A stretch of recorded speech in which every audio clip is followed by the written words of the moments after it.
2015లో ముంబైలో ఉన్న Indian bulls finance centre బిల్డింగ్లో డిఎన్ఏ హిందుస్థాన్ టైమ్స్ ఆఫీసెస్ ఒకే టవర్లో ఉండేవి. డిఎన్ఏ 11th ఫ్లోర్లో, హిందుస్థాన్ టైమ్స్ 9th ఫ్లోర్లో.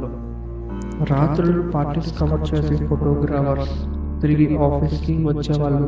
అప్పుడప్పుడు వాళ్ళు చెప్పేవారు, లిఫ్ట్లో ఎవరో ఉన్నట్టుగా అనిపిస్తుంది. లిఫ్ట్ ఎప్పుడు ర్యాండమ్గా 10th లేదా 12th ఫ్లోర్ వద్ద ఆగిపోతుందట. డోర్స్ ఓపెన్ అవుతాయి, క్లోజ్ అవుతాయి, కానీ ఎవరు లోపలికి రారు.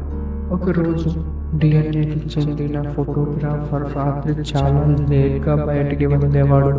ఒకరోజు డిఎన్ఏకి చెందిన ఫోటోగ్రాఫర్ రాత్రి చాలా లేట్గా బయటికి వెళ్తున్నాడు.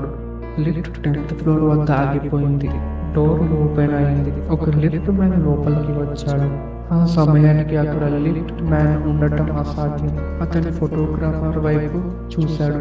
ఆ ఫోటోగ్రాఫర్ భయంతో 9th ఫ్లోర్ వద్ద దిగి హిందుస్థాన్ టైమ్స్ ఆఫీస్లో ఉన్న తన ఫ్రెండ్ని పిలిచాడు. వాళ్ళిద్దరు కలిసి మాత్రమే ఆ బిల్డింగ్ నుంచి బయటికి వెళ్ళారు. తర్వాత విన్న కథ ఏమిటంటే, టవర్ కన్స్ట్రక్షన్ టైంలో 12th ఫ్లోర్లో ఒక వ్యక్తి చనిపోయాడట. ఆత్మ ఇంకా లిఫ్ట్లోనే తిరుగుతుందంటారు.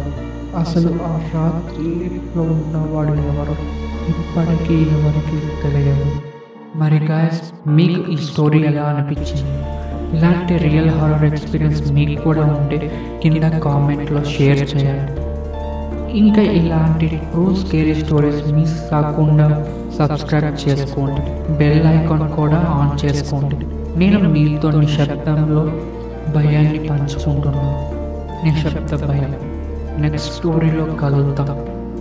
Until then, don't ignore the silence.